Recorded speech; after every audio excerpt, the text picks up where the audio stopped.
I'm for $200. Dude. I'm that guy. Wait, so It was a different time though. I'm gonna put the gain down a bunch, right? The lead drive just way down. Put the lead drive around 6 or 7, and then put the input gain down about 6 or 7. All right, and we're gonna try and go for a more.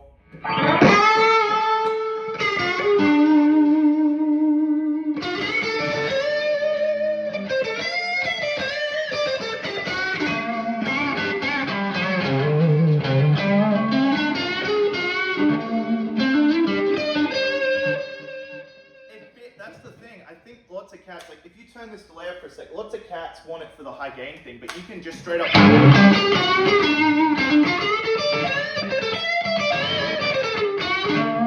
I'm not good at that thing. It'll kind of do everything. Does It definitely has a Mesa flavor regardless of how you dial it, but it does several things. It's not the Metallica, it's not the John Petrucci, it's the Swiss Army amp. It's very unique.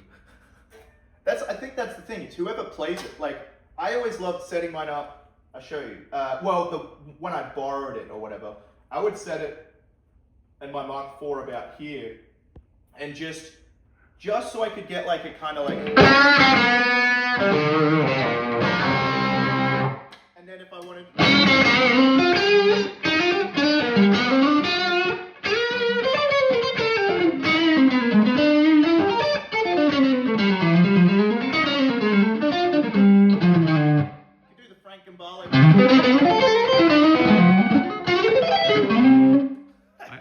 Isn't that just something Australians do? You just learn to sweep pick? I've never practiced it, ever.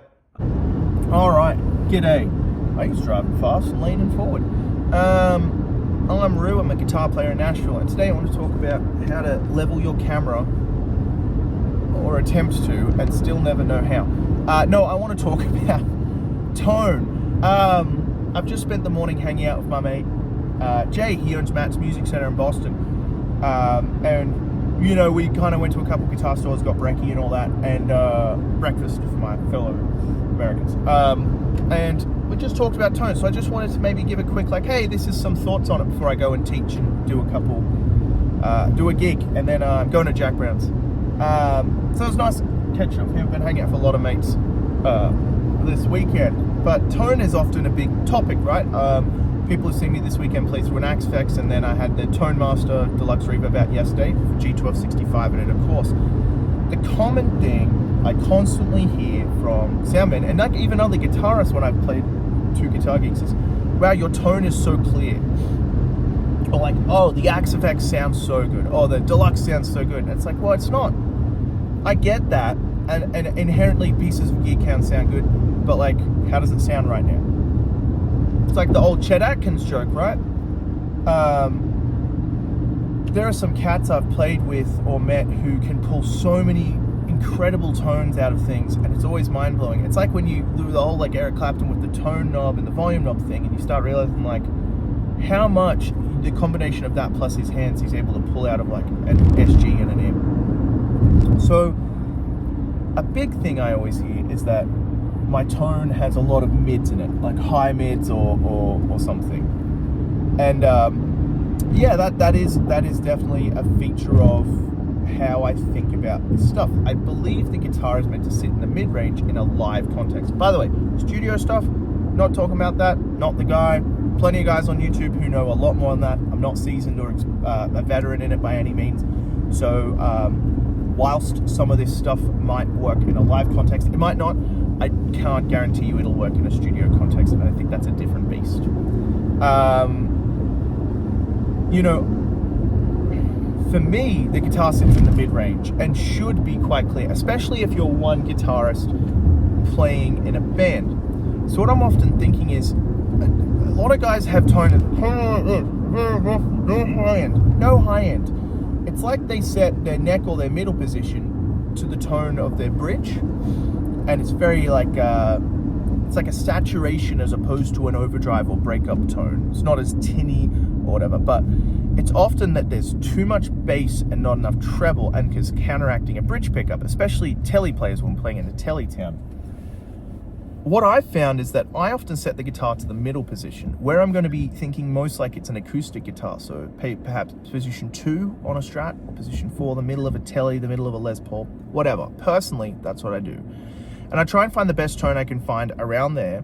And then I start moving to the bridge and the neck, and I move my tone pots around and my volume around until I can find like, okay, if I'm doing like a kind of have to do the strumming thing or like the big clear delay thing, well, I can go to the bridge and I can turn the tone down just a little and the volume down and adjust that and do that. I find with tone, clarity is the objective for me in the situations I'm in, right?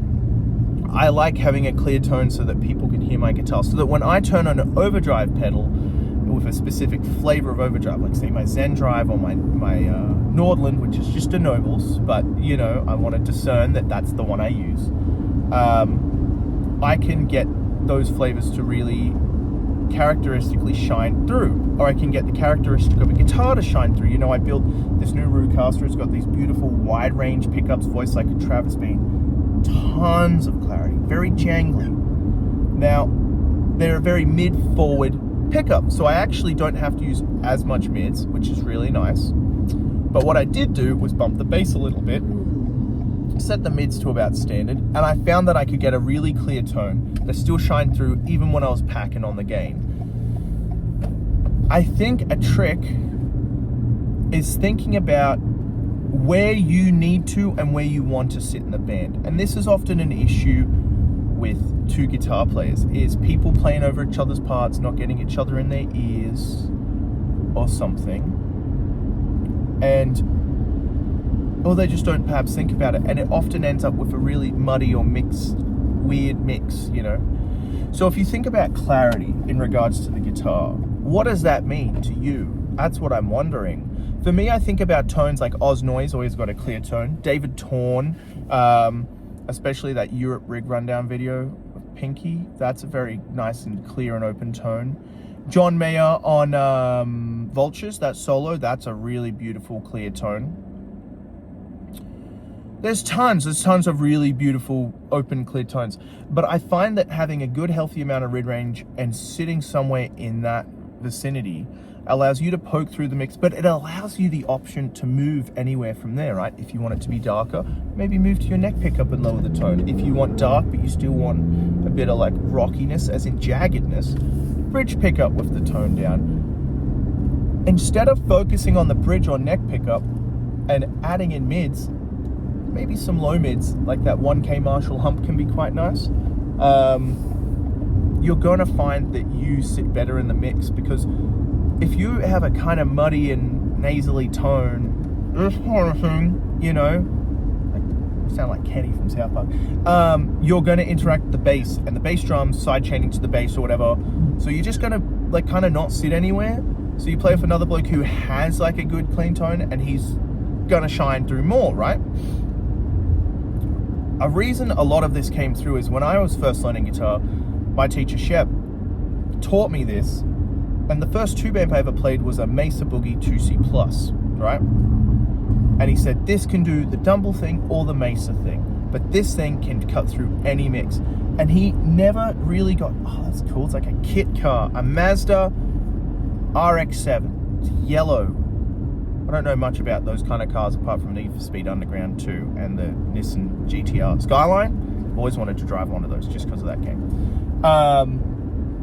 And you know, a lot of people scoop the sliders and whatever. He showed me that, and he's like, that's rubbish, don't do that. And he kind of showed me, and I always realized, like, I don't like that scooped thing. It doesn't work for me. So I've always thought about that particular thing. And we played the same amp with like a Les Paul and a Strat and everything. I'll link a video of him. It's 15, 16 years old. He's probably 20 years old in the video. It was him just playing like through the 2C Plus clean, and it sounds unreal. It's stupid. Even though it's just like a random like iPhone 1 video.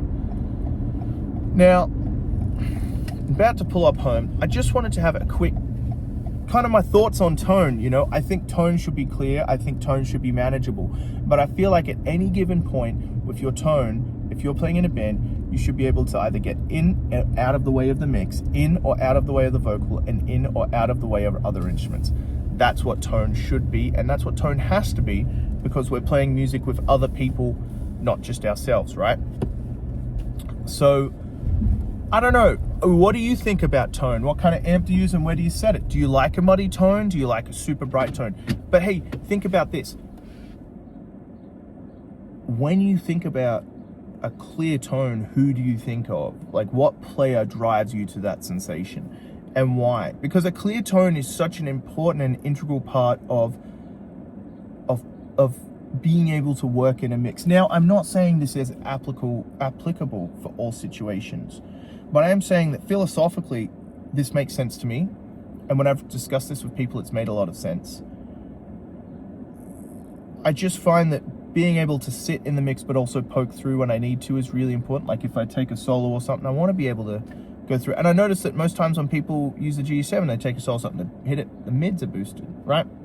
Mids are where the guitar sits. It's often like I hear metal tones, and I personally like the ones that don't have the scooped mids. You know, like remember the 5150 thing? Also, the block 5150 thing is crazy. They just shipped with different tubes. It's the exact same amp. I don't know why people are paying more and talking about it. Sorry. You play like these cool metal amps, and you raise the mids, and it's instantly just like, oh, cool. So it feels more alive. I noticed that I was playing a Mesa 2C Plus the other day. I'll have a clip of that at the start. How about that? And yeah. But anyway, I'm home. I'm going to go teach. This is just like I just want to upload like a discussion. What is your favorite guitar tone ever? That's such a difficult question. I don't know what my favorite ever is. It changes every day. I really love Alan Holdsworth's tone on the track Pudwood. Hendrix playing Machine Gun is unreal. Peter Green playing The Stumble. Clapton at 19 playing Stormy Monday with John Mayall. That's some tone. There's a lot of really good tones. Harvey Valdez on Solitunes and Echoes, his solo album. Beautifully clear tone. Jim Hall playing with Julian Lage. Julian Lage is great tone. You know, and I'm discussing tone as it sits in the mix, but tone also comes from the hand and picks and everything. So that's another discussion. But I just wanted to put this up and say, you know, there's a lot to consider with this. There is a lot to consider with this stuff, and I hope you do. I'm just in a good mood, and like I'm always trying to think about this in some way or another, right? Must drive everyone spare. Hey, it's the end of CMA's week. I got 1 gig left. We're going to see what happens. Should be good. It's been really nice to catch up with people. So, and meet new friends too. It's been really nice. All right. I hope everyone has a great day. I'm off to teach and do a gig. Oh, and then I'm going to Jack Brown's with like a bunch of people. Yeah, dude, I love Jack Brown's.